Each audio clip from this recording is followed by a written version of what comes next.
On today's video, we're making classic smash burgers on the full-size Smokeslinger using the planchas. Stay tuned.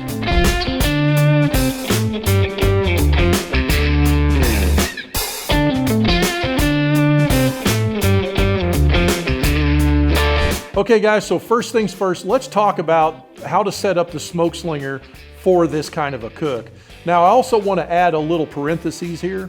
You can do everything I'm doing here on the Mini as well. The planchas for the Mini are a little bit smaller and you've only got one charcoal basket, but don't worry, you're gonna have the same capabilities on the Mini as you do on the full size with this cook.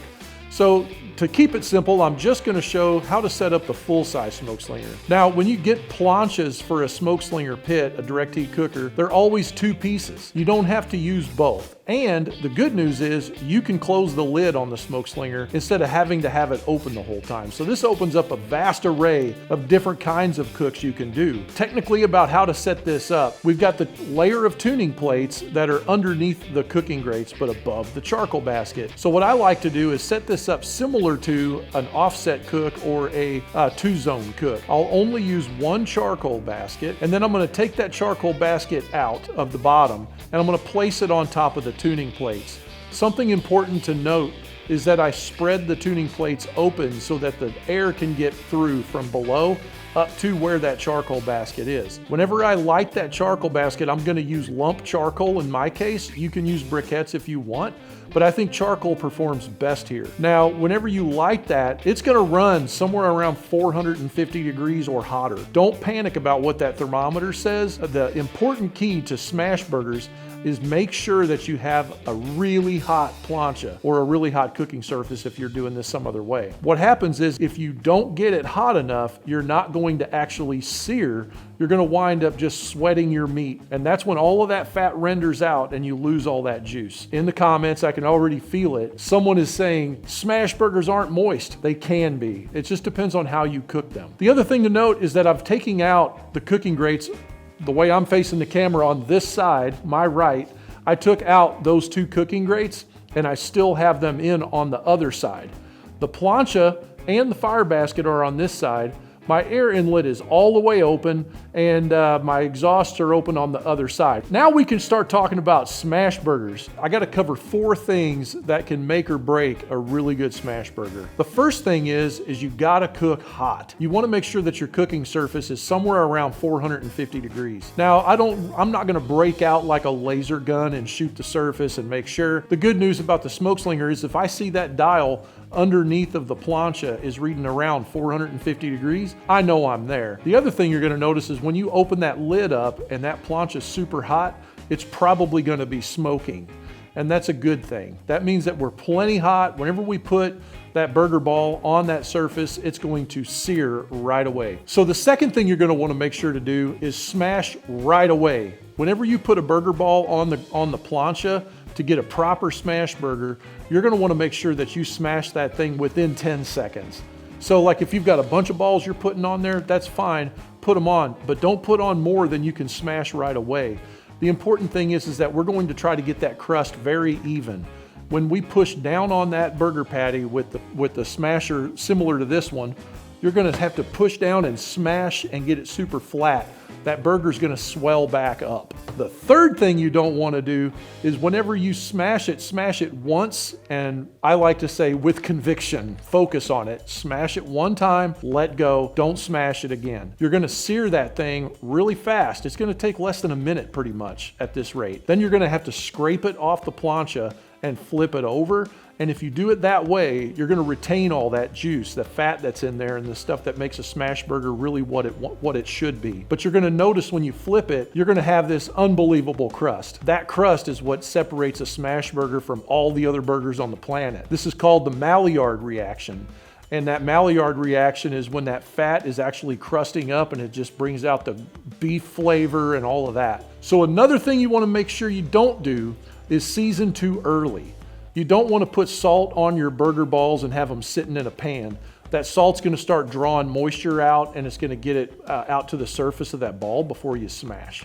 So what we want to do is keep all of that inside. We're trying to sear this thing no different than you would sear a steak, so it'll retain all of that awesome beefy flavor and all that juice inside. Okay, so with all that being said, let's talk about ingredients today. And this is super simple. These are just classic smash burgers. We're not gonna get too fancy on this video. We're gonna have 80/20 ground beef, and I wanna give a shout out to Carnivore's Meat Market down there. This cow has been freshly processed. He just finished it up last night. Well, he didn't finish. He still got part of it to cut. This ground beef I've got today is from the trim off of that cow. It's mostly chuck, but 80/20 is what I shot for on this. That's my favorite mix for whenever I'm doing a burger like this. Choose your own. As a matter of fact, if you want to get real fancy, Tony actually told me that he'll blend in pork belly in with his. He'll actually just make some like cowboy bacon and then blend that in with his burger if you ask him. So check out Carnivore's Meat Market, you know, really custom. He's taking care of all of it in-house.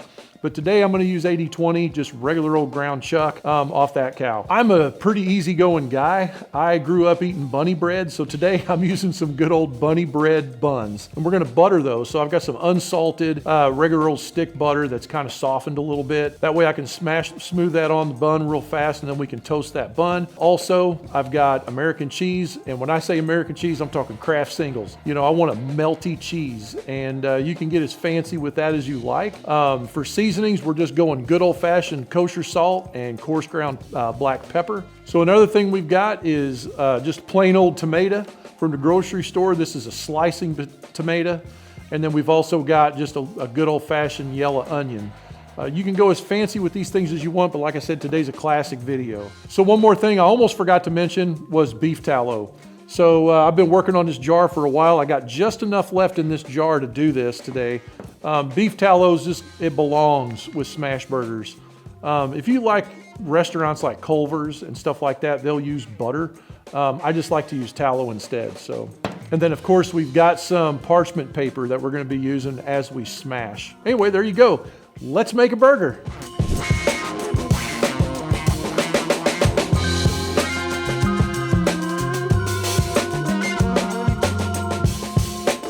Okay guys, we're reasonably close to 450. Let's go ahead and get these burgers going. So I've got 4 burger balls made. They're somewhat close to 4 ounces. I don't really get worried about weighing them out and stuff like that. But if you want a target to shoot for, if you're gonna do doubles like I like to do, you'll do 4 ounces a piece. That winds up being somewhere around a half-pound burger, which is about normal. Now we got our tallow. First thing we're gonna do is drop some tallow on. These burger balls are not seasoned yet. We're gonna season those after we put them on. Here we go, get some tallow on there. Don't need a lot, you just need some tallow right where you're gonna put your burgers.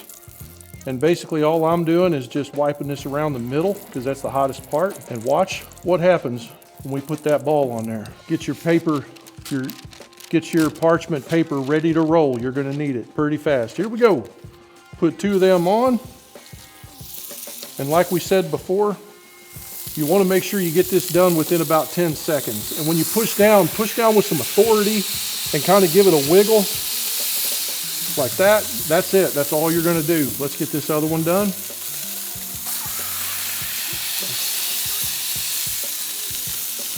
There you go. No more smashing. Go ahead and get some salt and pepper on there.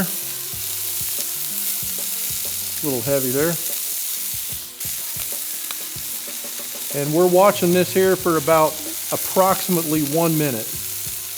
I don't really time it that much.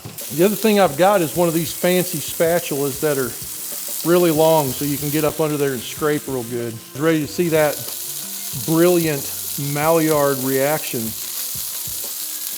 Feeling like we're almost there. Go.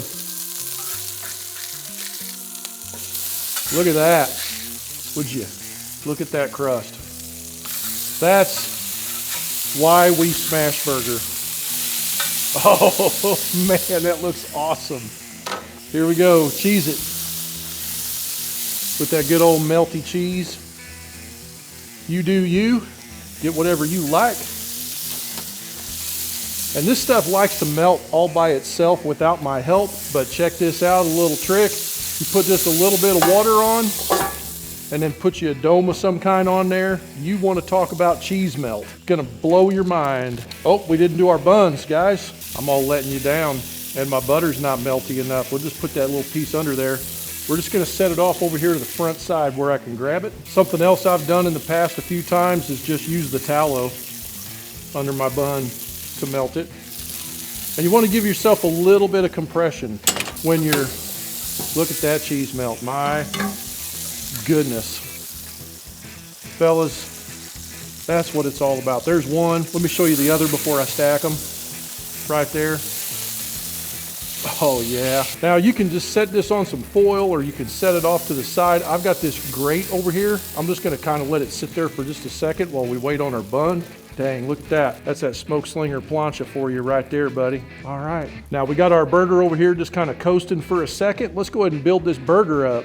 Now, I don't know about you, what you like on your burger, but there's always been something about mayo and mustard for me. Just a little bit of mayo and a little bit of mustard. I like the horseradish mustard myself. There we go. Man, you cannot beat a good burger. Let's see, where are we gonna put the veggies? You wanna put them up on top? So here we go, here goes the patties on there. Now we got a slice of tomato, a few old stringy little old white onions on there. Here we go, let's put this on. Look at that. Who doesn't want to just jump into that? Look at that. Who doesn't want to just get all up in that? You want me to cut it in half? That's the fancy thing to do, isn't it? Let's cut him in half. And I'm telling you what, right now, if you're in the comments and you're like, smash burgers are dry, check this out. Look at all that moisture in there, would you? That burger's dripping everywhere. Here we go, good bite. Oh.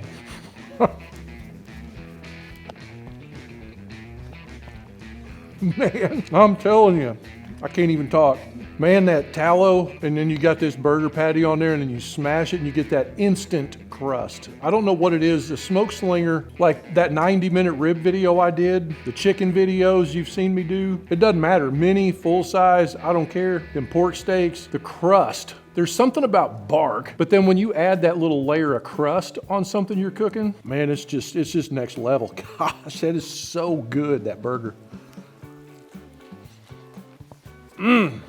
Man, that old melty cheese. So one thing to note, buttering these buns and putting them on the edge of the plancha like I did. We're gonna do it again here in a minute because I gotta cook another burger because this one's just gonna go way fast. Man, that buttery, toasty bun and the crust on that burger, the salt and pepper, keeping it simple, good tomato, good slice. Look how red and pretty these tomatoes are here. I mean, they're just gorgeous and they're juicy. Man, that's just stupid. This is so good. Man, that's good. I gotta change gloves. Look at all that moisture. You're gonna need a bath towel eating a smash burger like this. Okay, let's talk about that next burger. I'm gonna do this exactly the same. The only thing I'm gonna change is I like an egg on my burger. Now, there's a whole school of thought behind eggs on burgers. They call them midnight burgers, hangover burgers, breakfast burgers, whatever. With a smash burger like this, if you do your egg right, you can get that yolk where it's just barely runny. So you still get just like that extra little bit of egg. It's really nice to get that little bit of egg yolk. You still get like this crusty burger. It just adds another layer of flavor to it. So I'm gonna make me a hangover burger, midnight burger, breakfast burger, whatever. Here we go. Okay guys, I don't know about you, but to me, there is just something incredible about an egg on a burger. And I can remember since I was a kid, I liked that. You know, because growing up there was 6 of us in our family, and you know, my mom had a full-time job. My dad was gone a lot because he had to travel to work, and we had to kind of learn how to cook at a young age. And you know, when I got control of the stove, I was making a burger. If I had, you know, we had the pre-made patties back then, but man, putting an egg on a burger was the deal. I don't know, it just kind of felt natural. So here we are, I'm going to do it again. So second verse, same as the first. We're going to make us a smash burger just like you saw, perfectly executed. Get that Maillard reaction, get that crust, and we're going to try to do this egg off to the corner of the plancha. Something cool to note about the way these planchas work, it will be dead even if you want, but you can bundle your charcoal in the middle of that charcoal basket, which is what I just did. While I was cleaning things up, I went ahead and reloaded a little bit of charcoal, let it come back up to 450, but we've got that pile of charcoal pretty hot right in the middle, and now we've got this edge all the way around where you can picture frame. It's still going to be super hot, but it won't be as hot and smoky as the middle. Smoky being just the heat and the oil and all that happening. So anyway, I don't even think we need to add no more tallow this time. I think we've got plenty to start with. So I'm just going to jump right into this burger and go for it. Here we go. Look at that, boy. Smoky. Yeah, you know what? I am going to add just a little bit of tallow back on here in the middle. Getting down to the dregs on this bottle. Oh, yeah, look at that. Perfect. Now, remember what I said. You got 10 seconds. Once you put that ball on there, 10 seconds, smash it. So we're going to do another double. And I got my piece of parchment paper ready to roll here. Let me actually smooth that oil out just a little bit. Give me a little more real estate with that. Here we go. One patty on. Second patty on. Got our smasher. We're going to give it a good smash. And then that helps your press release. And then that parchment paper comes right off. Remember what I said, smash once with some commitment, so to speak. A little bit of kosher salt. You only need to do one side, the way this works. Boom, boom. Let's get our bun on there because I almost forgot it last time. My butter's still a little bit hard, so I'm just putting a piece right there. It toasted so nice a minute ago. Doing it like this.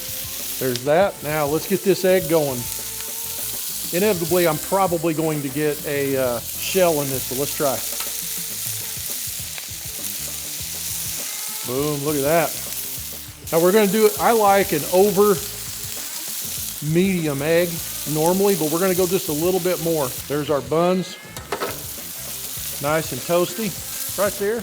Don't smash again. It's awful tempting, but don't do it. You can see that egg is just chilling out right there. Sometimes I like to get the edge of my egg just a little bit to make it easy to flip, but it's not even sticking. We're doing great. Let's get this burger flipped. Oh.